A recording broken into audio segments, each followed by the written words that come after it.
നമസ്കാരം. ഇന്ന് നമ്മൾ ഫുഡ് സേഫ്റ്റി ഓഫീസർ എങ്ങനെ പഠിക്കാം എന്നതിനെക്കുറിച്ചിട്ടാണ്. എന്നാണ് ഫുഡ് സേഫ്റ്റി ഓഫീസർ ഇനി വിളിക്കുന്നത് എന്ന് ഒരുപാട് പേര് മെസ്സേജ് അയച്ച് ചോദിക്കാറുണ്ട്. ഏകദേശം 2028 ഉറപ്പായിട്ടും വിളിക്കാൻ സാധ്യതയുണ്ട്. കാരണം 2028 ലാസ്റ്റൊക്കെ ആകുമ്പോഴത്തേക്കും ആ ലിസ്റ്റ് എക്സ്പയർ ആവും. അതിന് മുമ്പ് തന്നെ ഇവർ നോട്ടിഫിക്കേഷൻ ഇട്ട് എക്സാമും നടത്തി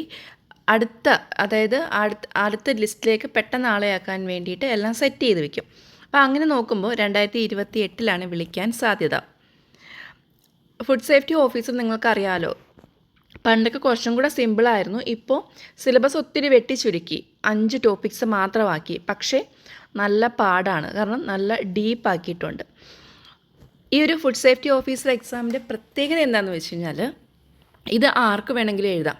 മീൻസ് ഡിഗ്രി ഉള്ളവർക്ക് വേണം, ഡിഗ്രി ഉള്ളവർ വേണം. പക്ഷേ ആർക്ക് വേണമെങ്കിലും എഴുതാം എന്ന് പറയുന്നത്, ഈ 5 സബ്ജക്ട്സും ഒരുപോലെ പഠിച്ച ആരും ഉണ്ടാവില്ല അല്ലേ.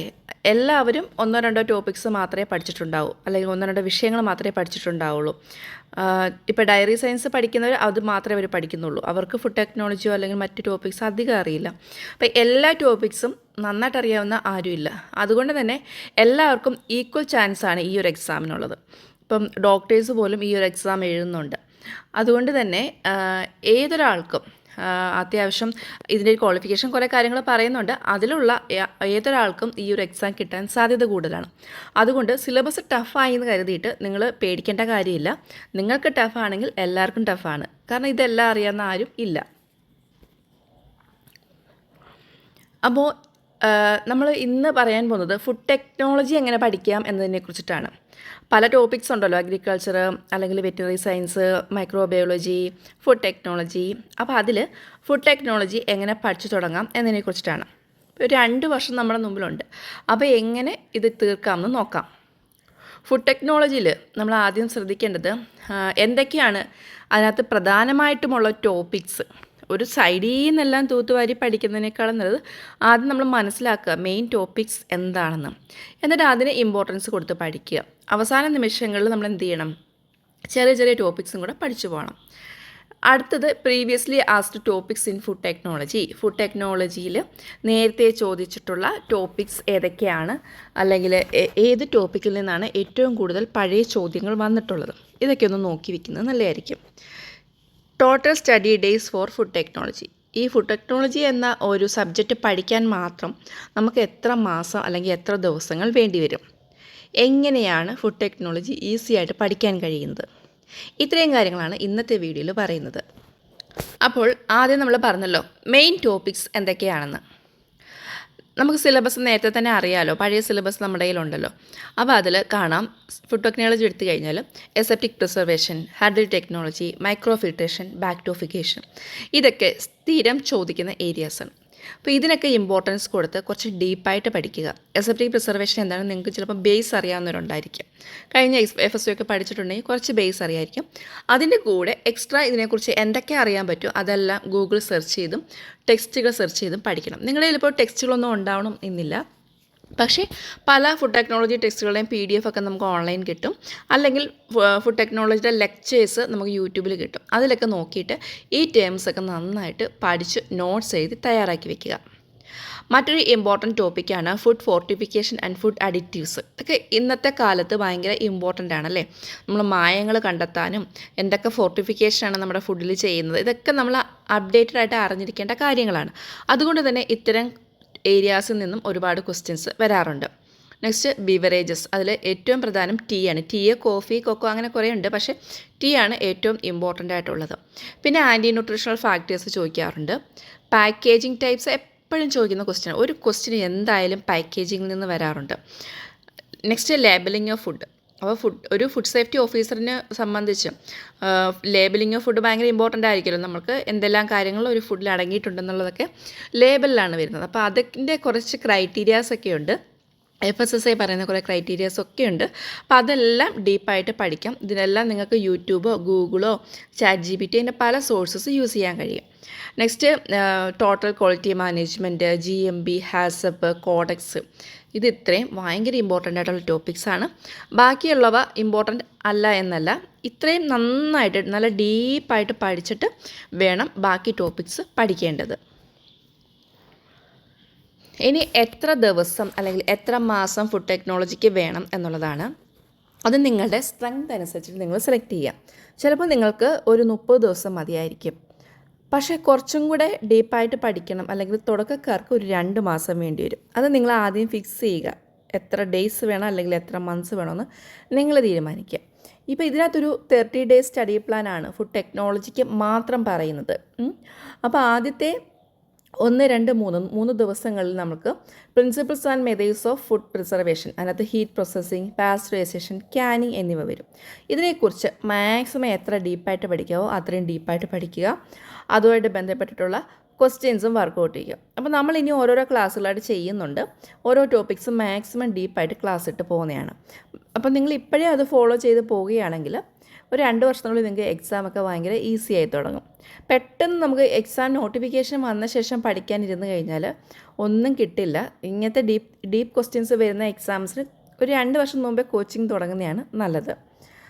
അടുത്തത് 4, 5, 6 ദിവസങ്ങളിൽ dehydration, freeze drying, fermentation, microwave irradiation എന്നിവയൊക്കെ പഠിക്കുക. 7, 8, 9 ദിവസങ്ങളിൽ aseptic preservation, hurdle technology, hydrostatic pressure technology, അതേപോലെ day 10 and 11 microwave processing, micro filtration, bactofugation, ultra high voltage electric fields, pulse electric fields, ഇത്രയും കാര്യങ്ങൾ നന്നായിട്ട് പഠിക്കുക. പഠിക്കുന്ന കാര്യങ്ങൾ എന്തൊക്കെയാണെന്ന് ജസ്റ്റ് നേരത്തെ ഒരു ടൈം ടേബിൾ തയ്യാറാക്കുക. അത് ടിക്കിട്ട് പോകുക. ഓരോരോ ടോപ്പിക്സ് പഠിക്കുമ്പോൾ ടിക്കിട്ട് പോവുക. പേരിന് വേണ്ടിയിട്ട് പഠിക്കരുത്, ആത്മാർത്ഥമായിട്ട് പഠിക്കുക. അതുകൊണ്ട് നമ്മൾ പരമാവധി കിട്ടുന്ന സോഴ്സസ് എല്ലാം ഉപയോഗിക്കുക. ഇനി day 12 and 13 high pressure processing, irradiation, thermosonication, ohmic heating, dielectric heating, infrared induction heating, anti bacterial and bacteriocins, ഇതിനെക്കുറിച്ചൊക്കെ നന്നായിട്ട് പഠിക്കുക. Day 14 and 15 food fortification, food additives പഠിക്കുക. 16 ടൊമാറ്റോ പ്രോഡക്ട്സ്, 17 കൺവീനിയൻസ് ഫുഡ്സ്. ഈ ടൊമാറ്റോ പ്രോഡക്ട്സും ഭയങ്കര ഇമ്പോർട്ടൻ്റ് ആണ്. ഇനി ഒരു ഡേ 18 ആകുമ്പോഴത്തേക്കും ബിവറേജസ് നന്നായിട്ട് പഠിക്കുക. 19 പിക്കിൾസ്, ചട്നി, സോസസ്, സ്പൈസസ് എന്നിവ പഠിക്കുക. ഡേ 20 ടൊമാറ്റോ പ്രോഡക്ട്സ്, അത് വീണ്ടും റിപ്പീറ്റ് ആയി വന്നതാണ് കേട്ടോ. Next day 22 pickles, chutney, sauces അതെല്ലാം റിപ്പീറ്റാണ്. ഡേ 23 ജാം, ജെല്ലി അങ്ങനത്തെ കാര്യങ്ങളൊക്കെ പഠിക്കാം. ഡേ 24 സെറിയസ്, പൾസസ് അതിനെക്കുറിച്ച് പഠിക്കാം. ഡേ 25 ആൻറ്റി ന്യൂട്രീഷൻ ഫാക്ടേഴ്സ് പഠിക്കാം. ഡേ 26 പാക്കേജിങ് അത്ര ഇമ്പോർട്ടൻ്റ് ആണ്. ഒരു ദിവസം നന്നായിട്ട് എടുത്ത് പഠിക്കുക. 27 ന്യൂട്രീഷൻ ലേബലിങ്, അതുപോലെ ക്വാളിറ്റി കൺട്രോൾ സിസ്റ്റംസ് പഠിക്കുക. 28 food plan sanitation, food hygiene പഠിക്കുക. 29 എൻവയോൺമെൻറ്റ് ആൻഡ് വേസ്റ്റ് മാനേജ്മെൻ്റ് ഒക്കെ പഠിക്കാം. 30 good management practice, HACCP codex എന്നിവ പഠിക്കും. ഇത് ഞാൻ ജസ്റ്റ് ഒരു ടൈം ടേബിൾ വെറുതെ ഇങ്ങനെ സ്പ്ലിറ്റ് ചെയ്ത് പഠിക്കണം എന്ന് ഉദ്ദേശിച്ചേ ഉള്ളൂ. ഇത് നിങ്ങളുടെ സൗകര്യം അനുസരിച്ചിട്ട് നിങ്ങളിത് റീഅറേഞ്ച് ചെയ്തിട്ട് പഠിക്കുക. 30 ദിവസം തന്നെ വേണമെന്നൊന്നുമില്ല. 45 ദിവസമോ 60 ദിവസമോ ആക്കിയിട്ട് വേണമെങ്കിലും പഠിക്കാം. പക്ഷേ പഠിക്കേണ്ടത് പഠിക്കുക. ദിവസവും 1 മണിക്കൂറെങ്കിലും പഠിക്കാനായിട്ട് മാറ്റി വയ്ക്കുക. ഇന്ന് പഠിക്കാനിരുന്നിട്ട് നാളെ പഠിക്കാമെന്ന് പറഞ്ഞാൽ മാറ്റി വയ്ക്കുന്ന സ്വഭാവമാണെങ്കിൽ ഇങ്ങനത്തെ സ്റ്റഡി പ്ലാനൊന്നും നിങ്ങൾക്ക് ചേരുന്നതല്ല. സ്ട്രിക്റ്റായിട്ട് പഠിക്കുമെങ്കിൽ മാത്രം മെനക്കെട്ട് ഒരു സ്റ്റഡി പ്ലാൻ തയ്യാറാക്കുക. പിന്നുള്ളത് previously asked topics in food ടെക്നോളജിയാണ്. അപ്പോൾ അത് ഞാൻ ആദ്യം പറഞ്ഞല്ലോ ഏറ്റവും മോസ്റ്റ് ഇമ്പോർട്ടൻറ്റ് ടോപ്പിക്സ്, അവിടെ നിന്ന് തന്നെയാണ് ഏറ്റവും കൂടുതൽ ക്വസ്റ്റ്യൻസ് വന്നിട്ടുള്ളൂ. നിങ്ങൾ നിങ്ങളുടേതായിട്ടൊരു റിസർച്ച് നടത്തുക. അതായത് ഏതൊക്കെ ടോപ്പിക്സിൽ നിന്ന് ഏതൊക്കെ ക്വസ്റ്റ്യൻസ് കൂടുതൽ വട്ടം വന്നിട്ടുണ്ടെന്ന് നിങ്ങൾ, കാരണം പഴയ ക്വസ്റ്റ്യൻസ് എല്ലാം നമുക്ക് യൂട്യൂബിലും അല്ലെങ്കിൽ നമുക്ക് നെറ്റിൽ നിന്നൊക്കെ ഡൗൺലോഡ് ചെയ്തെടുക്കാൻ കഴിയുമല്ലോ. അപ്പോൾ അത് വെച്ചിട്ടൊന്ന് അനലൈസ് ചെയ്യുക. ഇപ്പോൾ ഫുഡ് ടെക്നോളജി എടുക്കുക, എന്നിട്ട് ഏതൊക്കെ പ്രീവിയസ് ക്വസ്റ്റ്യൻസ് വന്നിട്ടുണ്ടോ അത് മാത്രം ഒരു ബുക്കിൽ എഴുതി വയ്ക്കുക. അപ്പോൾ തന്നെ നമുക്ക് മനസ്സിലാകും എത്ര ക്വസ്റ്റ്യൻസ് ഏതൊക്കെ ഏരിയയിൽ നിന്ന് വന്നുവെന്ന്.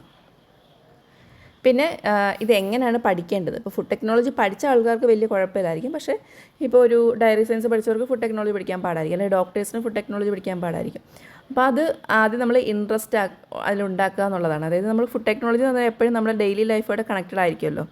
മായം ചേർത്തത് പിടിച്ചു, ഇങ്ങനത്തെ പിടിച്ചു എന്നൊക്കെ പറഞ്ഞ് നമ്മളെപ്പോഴും ഓരോരോ ന്യൂസുകൾ കാണുമല്ലോ. അപ്പോൾ അതൊക്കെ കണക്ട് ചെയ്ത് പഠിക്കുക. ഇപ്പോൾ വെളിച്ചെണ്ണയിൽ എന്ത് മായം ചേരുന്നു, അപ്പോൾ അങ്ങനത്തെ മായം ചെയ്യുന്ന കാര്യങ്ങളാണ് പിടിച്ചെടുക്കുന്നത്. അങ്ങനത്തെ കാര്യങ്ങൾ നമ്മൾ കണക്ട് ചെയ്ത് പഠിക്കുക. പിന്നെ read articles related to food. ഇതുമായിട്ട് ബന്ധപ്പെട്ടുള്ള ലേഖനങ്ങളും ന്യൂസുകളും ഒക്കെ സ്ഥിരം വായിച്ചുകൊണ്ടിരിക്കുക. ഇനി ഫുഡ് ടെക്നോളജി ക്ലാസ്സുകളൊക്കെ സ്ഥിരം കണ്ടുകൊണ്ടിരിക്കുക. അത് ഹിന്ദിക്കാരുടെയൊക്കെ ക്ലാസ് ഇഷ്ടം പോലെ ഉണ്ട്. പിന്നെ ഡിസ്കസ് വിത്ത് അതേഴ്സ്.